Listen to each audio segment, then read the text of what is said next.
अस्सलाम वालेकुम। दूसरा रुख में खुशामदीद। मैं हूं सैयद समर अब्बास। नाजरीन, आज के शो में हम बात करेंगे अवामी मुस्लिम लीग के सरबराह शेख रशीद अहमद साहब से मुल्क की मौजूदा सियासी सूरत हाल पर और पानामा लीक्स केस के मुस्तकबिल से मुतालिक। शेख साहब, बहुत शुक्रिया शो में ज्वाइन करने के लिए। शेख साहब, बड़ा शोर सुनते थे पहलू में दिल का, जो चीरा तो एक कतरा खून निकला। बड़े दावे 2014 से अब तक 2016 भी ख़त्म हो गया कि नवाज शरीफ ये गए वो गए। नवाज शरीफ साहब भी वहीं पर हैं, हुकूमत भी वहीं पर है। देखिए, हमने हथियार नहीं फेंके, सरेंडर नहीं किया। हम लड़ रहे हैं और लोगों की ख्वाहिशों के मुताबिक लड़ रहे हैं। एक आदमी अपने वसाइल, अपने हालात और अपने मामलात को लेकर अगर इतना ही बेशर्म हो जाए, इतना ही उसका एटीट्यूड हो जाए कि कहे जाओ जो कुछ करना है कर लो। इज़्ज़त के लिए लड़ना और दौलत के लिए हुकूमत करना दो मुख्तलिफ चीज़ें हैं। इज़्ज़त वाला इज़्ज़त को फ़ौक़ियत देता है और दौलत वाला दौलत को फ़ौक़ियत देता है। हम आवाम की आवाज़ हैं, हम पिसे लोगों की आवाज़ हैं, हम डाउन टाउन की आवाज़ हैं। हम आप कह सकते हैं कि वो लोग जिनकी आवाज़ जो है, जो चाहते हैं वो बयान नहीं कर सकते, हम उनकी आवाज़ हैं। हुकूमत बच रही है, बार बार बच रही है, सुप्रीम कोर्ट में कह रही है जाओ जो कुछ कर लो, नहीं है हमारे पास कागज़, इसका क्या इलाज है? हमें लोगों ने वोट दिए हैं, लेकिन स्पीकर साहब और पीपल्स पार्टी के एक दो लोग, सारों की बात नहीं करता, नून के ख्वाजा साहब को मेरे सामने उन्होंने चिट दी। ख्वाजा दानियाल के पास गया, दानियाल तो बेचारा नहीं उठा। एक एक बंदे के पास गए कि शेख रशीद को बोलने नहीं देना। और फिर तू स्पीकर है भाई, तू इजाज़त है, मैंने बोलना है या नहीं बोलना है? क्यों नहीं बोलने देते स्पीकर साहब? आपको क्या मसला है? कोई मसला है जी। अब मेरे मुंह से बदवाई निकलेगी और तो मैं कुछ नहीं कह सकता। अब मैं इतना तंग आ गया हूँ कि मैं सीनियर मोस्ट पार्लियामेंटेरियन हूँ पाकिस्तान का। मैं और चौधरी निसार दो आदमी हैं। अय्याज सादक को ना रूल्स पता है, ना प्रोसीजर पता है, ना कंडक्ट पता है, ना कॉन्स्टिट्यूशन पता है, बस बदमाशी है जी। क्योंकि वो नून लीग के साथ उसकी कमिटमेंट है। जो मैंने कौमी असम्बली में कहा उसको मैं फिर कौम के सामने दोहराना चाहता हूँ। इतना नुकसान जमहूरियत को नवाज शरीफ के एटीट्यूड से नहीं पहुंचा जितनी रुसवाई और जिल्लत और इमेज की तबाही जमहूरियत की अय्याज सादक के आता हूँ। ये स्पीकर साहब की जो आप बात कर रहे हैं, स्पीकर तो इम्पार्शल होता है, उसका तो कोई रोल नहीं होता, किसी सियासी रोल स्पीकर का नहीं होता। उससे तो स्पीकर तो सबका होता है, हाउस का कस्टोडियन होता है।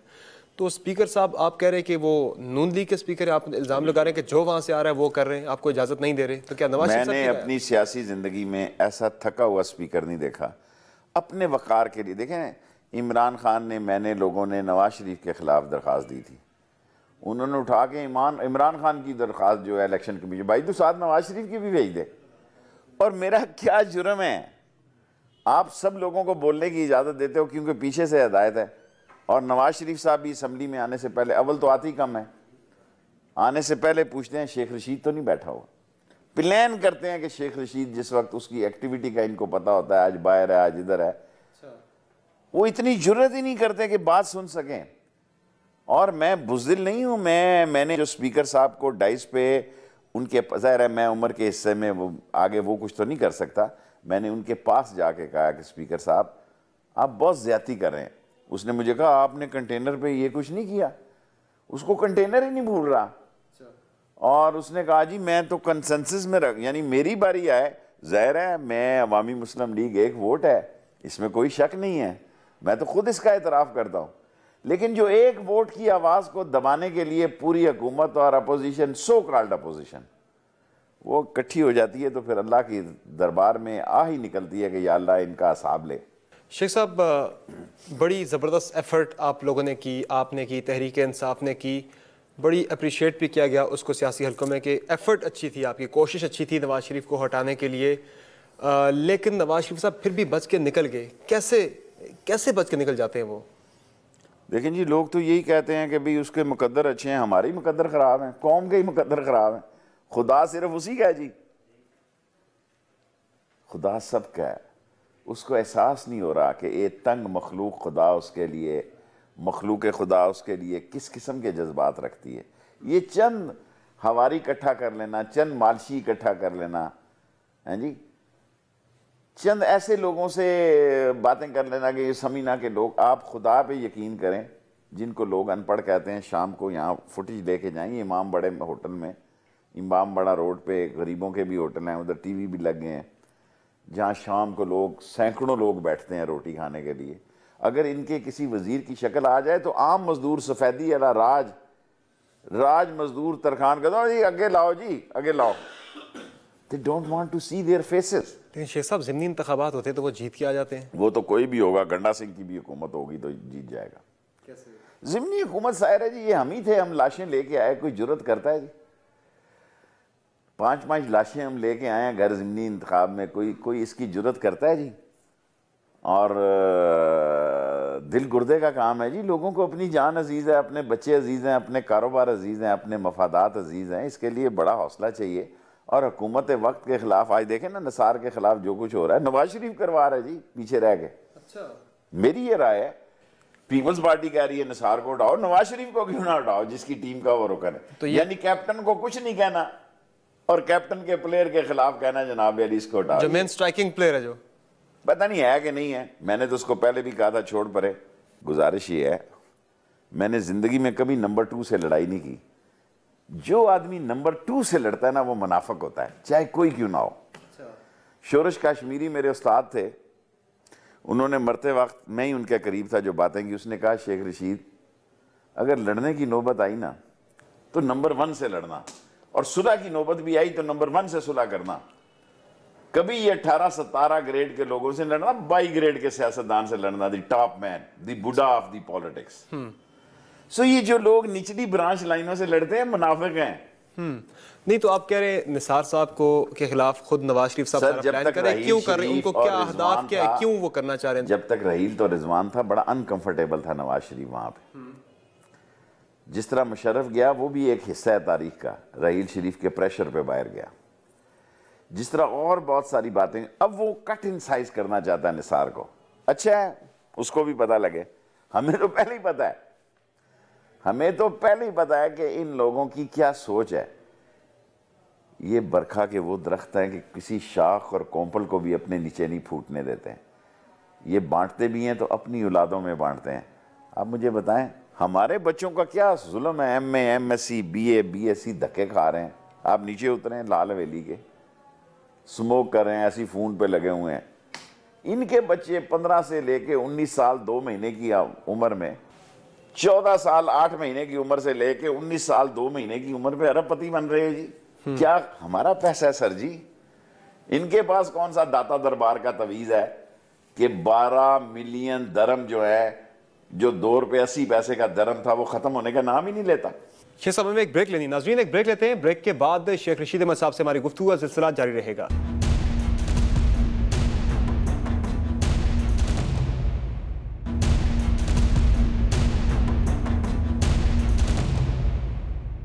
प्रोग्राम में एक मरतबा फिर खुशामदीद। शेख रशीद अहमद साहब बताइएगा, 2018 के इंतखाबात तक अब नवाज हुकूमत को चलने देंगे या फिर से टफ टाइम दिया जाएगा? हर रोज टफ टाइम, जब जब मौका मिलेगा, जब जब मौका मिलेगा टफ टाइम देंगे। और अगर इलेक्शन भी आ गए तो उसमें भी हिस्सा लेंगे।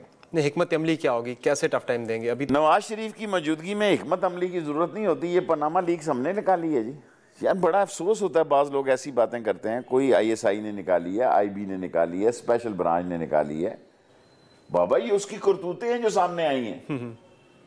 कोई शेख रशीद ने या इमरान ने नहीं निकाली, ये उसकी करतूतें सामने आ गई। मीडिया के लोग, आपके प्रेस वाले बैठे वहां, 30-40 साफियों ने बैठ के ये अभी 7% निकला है। सही, अगर ये पूरा फीसद निकलेगा तो क्या होगा, अल्लाह को पता है क्या होगा इसमें से। इस केस में क्या आपको होता नजर आ रहा है? जनवरी में दोबारा नया बेंच होगा, दोबारा से केस की समाअत शुरू होगी, नए चीफ जस्टिस साहब आ रहे हैं, तो क्या एक्सपेक्ट क्या कर रहे हैं आप? इंशाअल्लाह। मैं खुद अपना केस लड़ रहा हूँ, मैं कोई वकील नहीं हूँ, कोई मेरा एक्सपीरियंस नहीं है, लेकिन कौम देखेगी कि मैं केस कैसे लड़ता हूँ। लेकिन आखिरी समाअत जो हुई थी पनामा लीक्स केस की गुज़िश्ता जुम्मे को, जिसमें एक शॉर्ट ऑर्डर भी आया था, उसमें तो उन्होंने कहा था जजेस ने कि हमें बड़ा मायूस किया है। यानी कि उन्होंने कहा था कि शवाहिद नहीं है, नाकाफ़ी शवाहिद आए हैं दोनों जानिब से। बिलखुसूस दरख्वास्त गुजार जो हैं उन पर उन्होंने ज़्यादा कहा कि आपकी तरफ से ज़्यादा नाकाफ़ी शवाहिद है, अभी तक आपने शवाहिद ही पेश नहीं किए जो आप इल्ज़ामात लगाते रहे। बारे सबूत तो जजेस का हमने देखा वो तो दोनों पे डाल रहे हैं। पहले तो बारे सबूत कह रहा था आपने देना है, ये लाल हवेली मैं कहता हूँ मेरी है, उन्होंने ओन कर लिया ये फ्लैट हमारे हैं। उन्होंने ये अजानें हो रही हैं इस मुल्क में 20 करोड़ में एक बंदा भी तस्लीम करने के लिए तैयार नहीं है कतरी शहजादे के। किसी एक बंदे से पूछेंगे नवाज शरीफ के, और इतने जलील हो रहे हैं, इतने जलील हो रहे हैं अवाम में आए रोज। ये जरा शॉट दिखाएं, ये लाल हवेली के नीचे कतरी वॉशिंग पाउडर आ गया, कतरी साबुन आ गई है। निहारी वाले को थोड़ा शोरबा और डाल कहता है कतरी माल समझा जे, है जी। आम शोरबे वाले को ना थोड़ा शोरबा और डालो, कहता है कतरी माल है।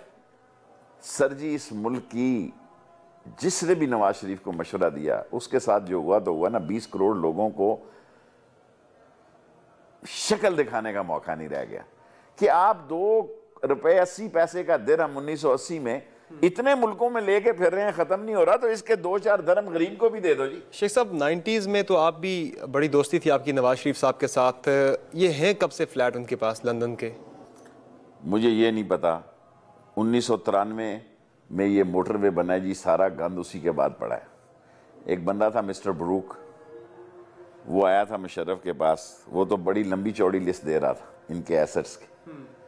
फिर मुशर्रफ ने डॉक्टर इशरत के ज़रिए, एक नैब का बंदा भी बाहर गया, उसने कहा जी सारे डॉक्यूमेंट दुरुस्त हैं। फिर वो को पैसे मांग रहा था, तो वो शौकत अजीज़ ने कहा जी पैसे या हम किस मद में से देंगे, हम तो किसी मद में से नहीं दे सकते। सो ये पैसे बनाने की हम इनके मज़ारे हैं, अपने बच्चों को बांटते हैं। आप कभी गए उन फ्लैट्स में कभी? जी हाँ, मैं गया हूँ जी, मैं गया। मैं ज़ाहिर है 2006 से पहले ही गया हूँ। 2006 के बाद तो मेरा जाना बनता ही नहीं था। ये जो ब्रूक का जिक्र आपने किया, मिस्टर ब्रूक का और मोटरवे का, ये तो आपने सुप्रीम कोर्ट में भी बात की थी, लेकिन जजेस ने इसको बहुत ज़्यादा नहीं, ज़ाहिर है मेरे पास अब ब्रूक के मैं पैसे तो नहीं दे सकता ना। मैं तो ब्रूक का नाम ही दे सकता हूँ ताकि आइंदा नस्ल में कोई तारीख लिखे तो इनका असल तारफ लिखे कि ये क्या थे। लेकिन इनकी सारी इंडस्ट्रियाँ इक़्तिदार में बनी है जी। कहते हम तो लूटे हुए थे, हम तो उजड़े हुए थे, हमारे बदहाल थे। अल्लाह ताला इनको खुशहाल कर दे ताकि हमारी जान छुट जाए। नहीं तो सर केस जाएगा किस तरफ? अब 2 ही ऑप्शन है, या तो कमीशन बनता है केस में, या फिर जो नया बेंच बनता है, बेंच इस केस को सुनता है। अगर जो जजेस अभी नया बेंच बनता है वो कहते हैं जी कि हम कमीशन को दे रहे हैं केस, तो जिस तरह से नईम बुखारी साहब ने तो कहा था कि हम तो बाइकआउट करेंगे, तो आप भी इसमें दरख्वास्त गुजार हैं, आप बाइकआउट करेंगे कमीशन का या फिर आप जाएंगे उसमें? देखिए, मैं इमरान खान के साथ हूँ, यही जजेस फैसला करें, ये मेरी इस्तदा है उनसे। कोई नए चीफ साहब हेड कर लें, कोई कर लें। लेकिन इन केस अगर इलेक्शन कमीशन का, अगर कमीशन का फैसला होता है, इमरान खान ने तो कह दिया वो बाइकआउट करेगा, मैं नहीं करूंगा जी। आप बाइकआउट नहीं करेंगे? मैं नहीं करूंगा। आप जाएंगे उसमें जिस तरह पहले? उसमें भी जाऊंगा। सही, तो इसकी क्या वजह? मैं उनकी वजह, पहले वो कमीशन के हामी थे, बड़ी पार्टी है, उनको हक हासिल है। मैं छोटी पार्टी हूँ, मुझे अपने फैसले का हक हासिल है। क्योंकि वो कहते होते पहले जुडिशल कमीशन जब जा रहे थे तो मैं धरने पे कहता था कि मत जाओ इसकी तरफ। अब अगर वो नहीं जाएंगे, उनकी बड़े फैसले हैं, मैं गवर्नमेंट यानी सुप्रीम कोर्ट से कहूंगा कि जनाबे वाला आप ही सुने, इन केस मेरी ये इस्तदा मुस्तरद हो जाती है, कमीशन बन जाता है, मैं अपना केस वापस नहीं लूंगा, मैं लड़ूंगा। मैं आखिरी दिन तक लड़ूंगा, चाहे फैसला कुछ भी क्यों ना आए। अच्छा, खान साहब पे बड़ा इल्ज़ाम आता है यू टर्न का, ये भी एक जो उन पे आजकल जो कमीशन की आपने बात की, वो बार बार धरनों में, हर जगह पे जलसों में कहते रहे कि कमीशन बनाया जाए, कमीशन बनाया जाए। कमीशन की बात हुई तो उन्होंने कहा जी हम कमीशन में नहीं जाएंगे, और खान साहब पीपल्स पार्टी को बुरा भला कहते रहे और खुर्शीद शाह साहब पे बात करते रहे कि जी ये तो मिले हुए हैं उनके साथ और फ्रेंडली अपोजिशन कर रहे हैं, जबकि दूसरी जानब आपने देखा शाह महमूद कुरैशी साहब जाके बैठते हैं, खुर्शीद शाह साहब के पास जाके बैठते हैं, उनसे मुशावरतें हो रही हैं। तो ये दोहरा मयार है, इस पे आपसे वो बात नहीं करते, आपसे मुशावरत नहीं करते। खान साहब खाता है, मैं उसके साथ हूँ। मैंने पार्टी को कहा था मुझे 4 वोट चाहिए लीडर ऑफ अपोजिशन बनने के लिए। खुदा गवाह इमरान मेरे साथ था, पार्टी ने मुझे 4 वोट नहीं दिए, तहरीक इंसाफ ने, वरना मैं लीडर ऑफ अपोजिशन। खान साहब क्या देते तो पार्टी क्यों ना देती? पार्टी में डिस्कस हुआ, उसमें ये बात पास नहीं हुआ, और फिर अखबारों की जीनत ये स्टोरी बनी, जिस बेहुदा तरीके से बनी वो भी मेरे लिए तकलीफ दे थी। लेकिन मैं समझता हूँ कि खान का फैसला दुरुस्त है, कमीशन नहीं बनना चाहिए, मेरी भी इस्तदा है, लेकिन मैं खेल से बाहर नहीं हूँ। अच्छा, ये केस अब घूम फिर के फिर पार्लियामेंट की तरफ आता नजर आ रहा है। कोई पार्लियामेंट की तरफ नहीं आ रहा। पार्लियामेंट में जाके आप लोगों ने दोबारा पहुंच गई तहरीक इंसाफ। स्पीकर नाअहल है, नालायक है, निकम्मा है, सेंस ही नहीं है। 2 दिन बाद छितर भी खाए हैं और प्याज भी खाए हैं और जूते भी खाए हैं, और फिर उनको मौका दिया है, पहले दिन ही दे देते। ये तो क्या वजह है? तहरीक इंसाफ ने तो ये कहा था, आप उनके जुमले पे गौर करें खान साहब की, उन्होंने ये कहा था कि जब तक इस केस का फैसला नहीं आता, मैं हम लोग यानी कि हम तहरीक इंसाफ वाले पार्लियामेंट में नहीं जाएंगे, ये उसका तो फैसला क्या है। वो जो पिछले जुमे की समाअत थी उन्होंने कोई फैसला कंसीव तो नहीं कर सवाल लिया? पूछे, उनके 200 मीडिया कोऑर्डिनेटर हैं, रोज होते हैं, सो आप उनसे पूछें, उनसे तो कोई बात नहीं करता। जो बंदा बात पूछा था कि कुछ कंसीव तो नहीं कर लिया आपने फैसला पिछली जो मेरा नहीं ख्याल है। इमरान खान एक गुरीला वॉरफेयर की सियासत करता है, रिट्रीट करता है, आगे बढ़ता है, फिर पीछे होता है, फिर आगे बढ़ता है, जिसको आप यू टर्न करते हैं। मैं तो उसके गुरीला पॉलिटिक्स समझता हूं। नाज़रीन, प्रोग्राम में एक ब्रेक शामिल करेंगे। ब्रेक के बाद शेख रशीद अहमद साहब से गुफ्तगू का सिलसिला जारी रहेगा। स्टे विद अस।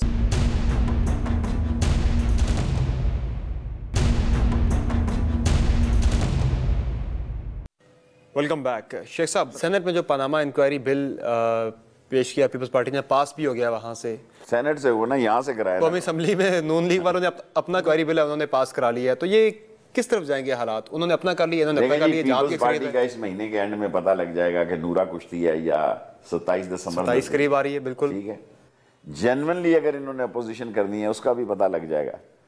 और असेंबली में मैंने सुना कि जब ये खुर्शीद शाह और ये दूसरा खड़ा था तो वहाँ जो स्पीकर में आवाज़ आई, उसने कहा शाह जी 22-23 को आ रहा है आसफ जरदारी, फिर हम भी वही करेंगे, और फिर 27-28 को नहीं जा सकेगा, 29-30 को वापस नहीं जा सकेगा। ये असेंबली में वो बातें कर रहे हैं।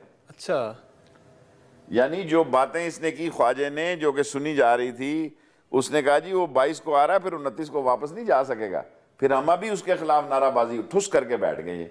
सो मैं इनके एहतराम करते हुए अभी कोई बात नहीं करता। लेट दी 27th कम। नहीं, क्या कोई पोटेंशियल लग रहा है आपको पीपल्स पार्टी में? निकल पाएंगे, कर पाएंगे वो? अगर तो कुछ करना है तो फिर साबित करना होगा, और अगर वैसे ही हवाई फायर करना है, शुरशुरी चलानी है, तो आतिशबाजी चलाने पे तो कोई पाबंदी नहीं है। उनका जो नेशनल सिक्योरिटी कमेटी की जो बात कर रहे हैं पार्लिमानी, वो उनका मुतालबा तो जायज़ नहीं है? क्या बेहतर नहीं है कि वो एक नेशनल सिक्योरिटी पॉलिसी होनी चाहिए, कमेटी जो है उसको फाल किया जाए? बड़े बादशाह हैं आप, बड़े बादशाह।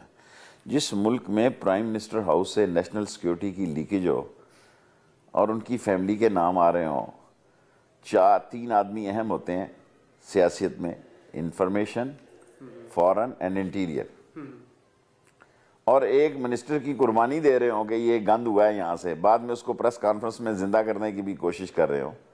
सो ऐसे लम्हात और आलम में मैं समझता हूँ कि नेशनल सिक्योरिटी लीकेज अंदर से हो रही है। पॉलिसी क्या होगी? क्या फौज जब प्राइम मिनिस्टर है उसमें जाके नेशनल सिक्योरिटी की मीटिंग करेगी? अदारे पागल है, उनको पता नहीं किस टावर से किस टावर में क्या बातें होती रही हैं। आपसे रब्ता नहीं किया पीपल्स पार्टी ने कोई? मुझे कल परसों किसी ने बात की है, मैंने कहा जी मैंने खान से बात की है, मैंने कहा पहले 27 को साबित करें। नहीं, 27 से पहले ज़ाहिर है आपको तो, आप तो माशाल्लाह से 28 को आपका जो शो था उसके बाद तो पीपल्स पार्टी ज़रूर इस जानिब जाएगी कि वो आपको भी इंगेज करें अपनी इस मूवमेंट के अंदर। मैं कुछ अगर कहते हैं आपसे रब्ता करते हैं तो आप जाएंगे उनकी मूवमेंट में, हिस्सा बनेंगे उनका? मैं इमरान खान का इतादी हूँ, इंडिपेंडेंट हूँ, मैं उनको देखूंगा। इमरान खान का मैं जिम्मेदार नहीं हूँ जाता या नहीं जाता, दैट आई डोंट नो, वो तहरीक इंसाफ का फैसला है। अवामी मुस्लिम लीग छोटी है बड़ी है, हम जानबूझ के छोटे रहे हैं, अगर हमने भी अपना कद बढ़ाने का फैसला किया तो हम भी कर सकते हैं, लेकिन हम देखेंगे कि 27 को दिसंबर को क्या कोई कागजी या हवाई काम है या जनरली सड़कों पे आ रहे हैं, वो कह रहे हैं कि हम रुख बदल देंगे, अल्लाह करे ऐसा ही हो। तो अगर जेन्युइनली आ रहे फिर हुए सोचेंगे इस बात पे। तो आप जाने को कंसिडर कर सकते हैं? जाना नहीं, जाना नहीं, जाना नहीं, हिस्सा बनना मूवमेंट का, मूवमेंट कंबाइन ही होगी ना, ग्रैंड अपोजिशन का हिस्सा बन सकते हैं। पहले 27 तारीख को टेस्ट दें। चूंकि जो लॉकडाउन हुआ था, पीटीआई का नाकाम हुआ था, आपने उसमें बहुत सारे बाद में उन्हें बताए थे नुकात कि ये चीज़ें अगर आप कवर कर जाते तो कामयाब हो जाता, तो ज़ाहिर है आपको भी फिर शायद कंसल्ट करें, पीपल्स पार्टी वाले भी आपकी मुशावरत लें।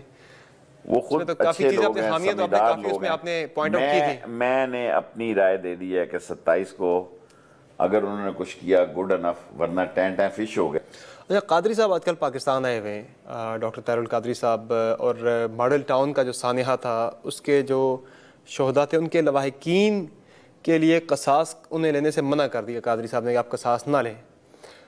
अब जो है उन्होंने दोबारा आए, शेख साहब पाकिस्तान में मौजूद है, लेकिन उन्होंने कोई बात नहीं की उनके बारे में, अभी हमने सुनी नहीं है, कोई पिछले 1 हफ्ते से पाकिस्तान नहीं है।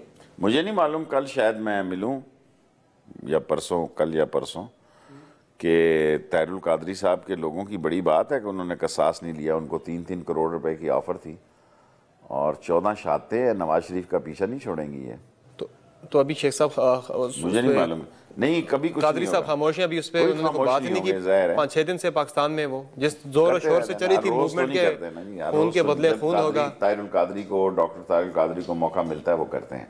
हाँ जी। जब डॉक्टर ताहिरुल कादरी को मौका मिलता है वो करते हैं, अगर मौका नहीं मिल रहा तो फिर मुझे नहीं पता, वो मसरूफ़ थे 12 रबीउल अव्वल में। अच्छा, कोयटा कमीशन पे आपने रिपोर्ट पढ़ी होगी जो आई है मंजर आम पे जस्टिस काजी फाइज़ साहब की, जिसमें उन्होंने काफ़ी ज़्यादा खामियां पॉइंट आउट किए हैं चौधरी निसार साहब के एंड पे भी और बलूचिस्तान गवर्नमेंट के एंड पे भी। तो कैसे देख रहे हैं इस रिपोर्ट को आप? कुछ भी नहीं होना, कुछ भी नहीं होना, कुछ भी नहीं होना, ऐसे ही सवालात तो बड़े अहम उठाए गए हैं इस रिपोर्ट के अंदर। हैं, बस 2-3 दिन टीवी शो के प्रोग्राम की मार है, बस खत्म हो जाना, टैन टैन फिश हो जाना 2-3 दिन में। क्यों क्यों गुरेजा है ये वफाकी हुकूमत कलअदम तंजीमों के खिलाफ कार्रवाई करने से? क्या लग रहा है आपको, क्या वजह है? बेसिकली तो ये तंजीमें नवाज शरीफ के साथ हैं और नवाज शरीफ उनके साथ हैं, दिखावे के लिए और इंटरनेशनल एजेंडे में कुछ और काम करते हैं, और अमली तौर पर ये उनके साथ हैं। और अमली तौर पर आप देखें कि इनके मामलात जो हैं ये इनको बताना चाहिए कि क्यों साथ हैं। मैं नहीं समझता कि नवाज शरीफ किसी कालअदम तंजीम से के खिलाफ एक्शन लेगा या बात करेगा, बिल्कुल नहीं। नाज़रीन, शेख रशीद अहमद साहब से हमारी गुफ्तगू का सिलसिला जारी रहेगा मगर एक छोटे से ब्रेक के बाद। स्टे विद अस।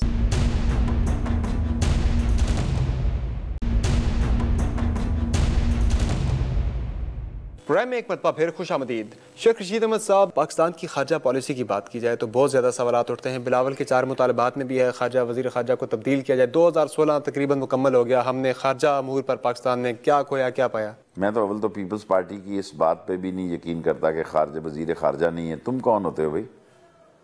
तुम हो कौन जो बात करो उसकी? वो उसने पुराने मौजूदाड़ों के रखे हुए हैं, और फातमी उनका एक बीवी को उसने रखा हुआ है बतौर MNA है, और सरताज अजीज़ साहब को मजीद निज़ामी साहब ज़िंदा थे, उन्होंने मुझे कहा कि शेख रशीद, मैंने नवाज शरीफ साहब की वालदा मोहतरमा के पास गया और उन्होंने खाना अरेंज किया, सारे बेटों को बुलाया, और मैंने ये तजवीज़ रखी कि सरताज अजीज़ को सदर बनाया जाए। तो नवाज शरीफ ने कहा सदर वदर तो कोई नहीं, इसको एडवाइज़र बना देते हैं फॉरेन ऑफिस का, है जी, क्योंकि उसके ख्याल में यही इसकी औकात थी, और उसका ख्याल था ये भी मुशर्रफ से मिला हुआ था, नौकरियां कर रहा था।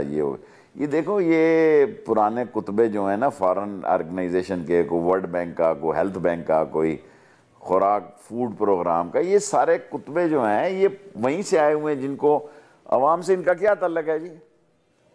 कोई अवाम इनको हाथ मिलाती है, कोई इनको सलाम लेती है? हराम है कोई सलाम लेता हो, और उधर कहते हैं मेरी कोई बेइज्जती नहीं हुई इंडिया में। फिर इनके साथ यही सलूक होना चाहिए। They ask for it and they deserve for this. नहीं, आप समझते हैं कि नाकाम रही खारजा पॉलिसी हमारी 2016 के दौरान? पॉलिसी है तो बताएं मुझे, वेयर डू वी स्टैंड? एक इनकी अकल यही है कि एक ट्रंप ने फोन कर दिया तो उसको लेके फैल गए कि भाई फोन आ गया जी, फोन आ गया, बस उसने कहा कि बहुत जबरदस्त आदमी है, और CNN ने मुझसे लिया, उसने कहा कि ये आपका प्राइम मिनिस्टर, उसको यही नहीं समझ के यार कोई आदाब भी होते हैं इस चीज़ के। तो मैंने कहा उससे डायरेक्ट पूछो ना आदाब होते हैं कि नहीं। चर्चे बड़े हुए पूरी दुनिया में वैसे। किट लगी है क्या चर्चे में? वो फातमी साहब और दीगर तो ये कहते हैं कि दुनिया, जो लोग जेलस है हमसे, वो प्रोपेगेंडा कर रहे हैं। सही बात, हम बाकी बड़े जेलस हैं इनसे कि बड़ा कस्तून दुनिया पता किया इन्होंने। लेकिन शेख साहब, तलोर नत्थू सिंह एंड फतू सिंह, ये असेंबली में नारे लगे हैं, तलोर भी कह रहा है चोर है। मैंने तो नहीं लगाया ना। जिस मुल्क में ये नारे लग रहे हो वजीर आजम के खिलाफ, और स्पीकर मुझे इजाजत ना ये इजाजत दे दे कि वहां नारे लग रहे हैं, तलोर भी कहता है कि चोर है। लेकिन तलोर डिप्लोमेसी तो कामयाब रही हुकूमत की। कोई नहीं जी, क्या कामयाब है जी। अरबी खुद इस ऑयल प्राइस में देखें किन हालात में है, सारा आलम अरब तबाही में है। क्या हाल है लीबिया का, कज़ाफ़ी का, यमन का, सीरिया का, सब तबाह है। एक पाकिस्तान अल्लाह के बाद अपनी फ़ौज की यूनिटी पे कायम है। अब इंटरनेशनल साजिशें यही हैं कि इस फ़ौज को भी साइज़ में करो। सो उसमें इंटरनेशनल पावरें, उम्मीद है इंशाअल्लाह नाकाम होगी, और पाक फ़ौज जो है उसके इंस्टीट्यूशन बड़े मजबूत हैं और कायम दायम रहेंगे। तो अभी कतरी शहजादे जो आए पाकिस्तान में शिकार पैदा करने के लिए तलोर का, तो ये नवाज शरीफ साहब ने वही आपके नज़दीक फैसिलिटेट किया जो ख़त लिखा था, उस ख़त का रिवॉर्ड मुझे नहीं मालूम। मैं तो समझता हूँ जो ख़त लिखा है, ख़त में तो 2 ख़तों का सिर्फ मसला है। ICIG की रिपोर्ट है जो, उस रिपोर्ट में जो बेसिक बात लिखी गई है वो ये है कि ये फ्लाड जो हैं वो मरियम साहबा के हैं, उसको इंक्वायरी कर ले जी, असम्बली भेजे, मैं अपने टिकट पे मुझे लिख कर दें कि जनाब जाएं आप, ब्रिटिश वर्जन जाएं, मैं जाता हूं, मैं इंक्वायरी लेके रिपोर्ट आ जाता हूं कि ये है। सो ये ऐसी फजूल क्यों नहीं कर रहे वो फिर? क्यों चोर हैं और क्यों नहीं कर रहे? तो अदालत ये कर सकती है काम सारा? अदालत कर सकती है। यही मैं कहूँगा कि रजिस्ट्रार जो है उनको ख़त लिखे कि भाई ये बताओ कि ये जो है ये इसकी बेनिफिशरी हैं मरियम साहबा या नहीं है। अगर वो कहें कि हैं तो केस ख़त्म है, अगर नहीं कहें तब भी केस ख़त्म है। अगर कहें हैं तो फिर ये फारिग हैं, अगर वो कह दें कि नहीं है तो फिर हम फारिग हैं। अब आपको लग रहा है 18 तक रह जाएंगे? पता नहीं, हर आदमी 18 कह रहा है जी, अल्लाह बहुत बड़ा देखें, हर आदमी आजकल 18 की तरफ। पीटीआई वाले तो कह रहे हैं 2017 में हो रहे हैं इलेक्शन, हो रहे हैं। वो कह सकते हैं, मैं उनका इत्तेफाक करते हैं उनकी इस राय से? मुझे नहीं पता क्या होने जा रहा है, मैं तो लड़ूंगा जी।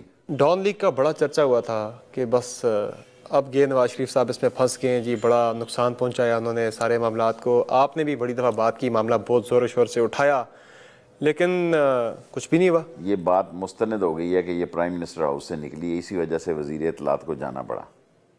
ठीक गया ये गलत गया बात की बात है। वज़ीर इत्तलात साहब गायब रहने के बाद दोबारा मंजर यहाँ पे आ गया। अब तो प्रेस कॉन्फ्रेंसेस भी वो कर रहे हैं दोबारा। जितने ज़्यादा आएंगे उतनी बेहतरी होगी। जितने मेरा मतलब है कि उनको नाहक निकाला गया, उनके साथ ज़्यादती हो गई है।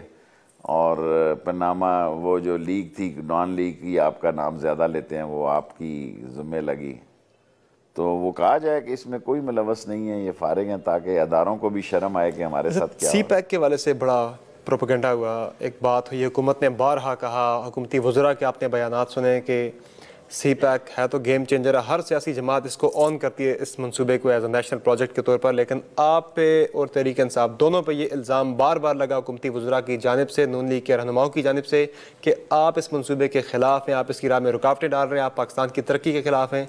मैं चीन को जितना जानता हूँ कोई नहीं जानता। चीन इस बात को पसंद नहीं कर रहा कि आप सी पैक पे सियासत कर रहे हैं। मैं इसके साथ हूँ, इसका सपोर्टर हूँ। और ये ग्वादर जो है ये मुशर्रफ ने दी थी। मैं डॉन पे आपके प्रोग्राम पे कह रहा हूँ, कोई मुझे चैलेंज करे। जनरल इस्हान इसके मास्टरमाइंड थे, बाबर गौरी और NLC और एक बिजनेसमैन थे, उनका नाम मुझे भूल गया। इन्होंने इसके जो शेयर्स हैं वो चीन को कन्वर्ट किए और ये काम मुशर्रफ ने किया। बाद में इसको आसिफ जरदारी आगे लेके चला। ये तो वैसे ही मामे बन जाते हैं हर चीज़ के, मैं कीता है, मेरी सजना का सारा काम है। और ये सड़कें और सारा मसला जी ग्वादर का जो 43 साल के लिए 42 साल के दिए और कितनी हज़ार एकड़ ज़मीन दी है हमने, और सारे मुल्क में जो हमने हलचल पैदा की है, और जो साहिवाल में ये कह रहे हैं उसका प्लांट शलांट लाने के, सारी ज़मीनें ही तबाह हो जानी है। नंदीपुर का क्या हुआ है इनका? बिजली बुरहान की आप बात कर रहे हैं, नंदीपुर की आपने बात की। बिजली बुरहान पे तो हुकूमत कह रही है 2018 तक काबू पा लेंगे, 6000 मेगावाट ऐड कर लेंगे सिस्टम में, बल्कि आप तो वो कह रहे हैं बिजली बुरहान, तवानाई बुरहान तो दूर की बात, अब हम सस्ती बिजली की तरफ जा रहे हैं। कहने में कोई अर्ज नहीं है, कहने में कोई अर्ज नहीं। जो नंदीपुर में हुआ है, जो कायदे आज़म सोलर प्लांट हुआ है, इससे भी बुरा हाल जो है वो साहिवाल का होगा। मेरी ज़िंदगी में दाशू और बाशू नहीं आएगा जी। दया मीर बादशाह जो है मेरी ज़िंदगी में नहीं आएगा, ना ही दासू आएगा, सब बकवास है। अभी तक वहाँ कब मशीन जाएगी, कब शराय रेशम इसके गर्क होगी, कब ये सारी सूरत हाल बनेगी, मैं समझता हूँ ये सब फ्रॉड है, सब वैसे ही कागजी कार्रवाई है। राइल शरीफ साहब की मौजूदा हुकूमत की कारकर्दगी से मुतालिक क्या राय थी आपकी उनसे? मुख्तलिफ दफ़ा मुख्तलिफ मौके पर आपकी उनसे बात भी हुई, राब्ते हुए, उनकी राय क्या थी मौजूदा हुकूमत की गवर्नेंस से मुतालिक? देखें जी, अदारे तो उसके खुश नहीं थे। राइल शरीफ की मैं बात नहीं करता, मैं अदारों की बात करता हूँ। ना आर्मी के अदारे उस वक्त इस हुकूमत से खुश थे, ना आज खुश हैं। लेकिन मुल्क के हालात ऐसे हैं कि अदारों में इतने मामलात नहीं वो समझते हैं मुल्क के लिए, जो हालात ज़रूरी हैं ऐसे ही चलें, वरना तो अदारों के तल्लुकात जो हैं मौजूदा हुकूमत से कल भी ख़राब थे, परसों भी ख़राब थे, आज भी ख़राब हैं, और आने वाले दिनों में मुझे नहीं पता कैसे। राइल शरीफ साहब ने बड़ी नेक नामी कमाई है, बड़ा नाम उन्होंने कमाया बतौर आर्मी चीफ। क्या उन्हें सियासत में आना चाहिए? क्या मशवरा देंगे आप? जो उसका काम है, मैं मशवरे देने के लिए पैदा हूं। आपके सियासी मशवरे तो बड़े ज़बरदस्त होते हैं। पूरी देखें, फौजी जिस वक्त यूनिफॉर्म में होता है ना, उसी वक्त उसका शमशमा होता है। वरना मुशर्रफ ने भी पार्टी बनाई, जहांगीर करामत ने भी पार्टी, उसने असलम बेग ने भी पार्टी बनाई, सभी लोग आते हैं, उस वक्त कोई और हाल होता है। अगर यूनिफॉर्म में बंदा पार्टी बना ले तो और बात होती है, यूनिफॉर्म से उतर के पार्टी बनाना कोई आसान काम नहीं होता है। अच्छा, इंडिया के बारे में जो पॉलिसी है, आपने बात की कि झुकाव है नवाज शरीफ साहब का उस तरफ काफ़ी ज़्यादा, बिजनेसेस उनके अभी टेंशन काफ़ी ज़्यादा LOC पे बढ़ी है गुज़श्ता अरसे में, और हार्ट ऑफ एशिया में भी जो हुआ पाकिस्तान के साथ हुआ, पाकिस्तान वहाँ पर गया, बावजूद इसके कि सार्क सरबराह कॉन्फ्रेंस जो कि पाकिस्तान में हो रही थी, भारत ने उसे सबोताज किया, और अभी उनके राजनाथ सिंह साहब ने वहाँ से धमकी दे दी है बैठ के उनके वज़ीर दाखिला ने कि पाकिस्तान के 10 टुकड़े करेंगे। कुछ नहीं कर सकते। पाकिस्तान खुद अपने पाँव पे कुल्हाड़ी ना मारे और पाकिस्तान की करप्ट क़ियादत पाकिस्तान की तबाही का मूजिब ना बने। पाकिस्तान के ख़िलाफ़ अंदर से जंग हो रही है, पाकिस्तान को कोई गैर मुल्की नुकसान नहीं पहुँचा सकता, नेस्त व नाबूद हो जाएगा, तबाह व बर्बाद हो जाएगा जो पाकिस्तान के बॉर्डर से छिड़ेगा। पाकिस्तान को अंदर से ठीक करना चाहिए। अंदर अनडिक्लेयर वॉर है, पाकिस्तान को अंदर से नुकसान। दहशतगर्दी कम तो ये शेख साहब होनी चाहिए और कम होनी चाहिए, लेकिन बलोचिस्तान में काफ़ी ज़्यादा इस्तीफा हुए हैं।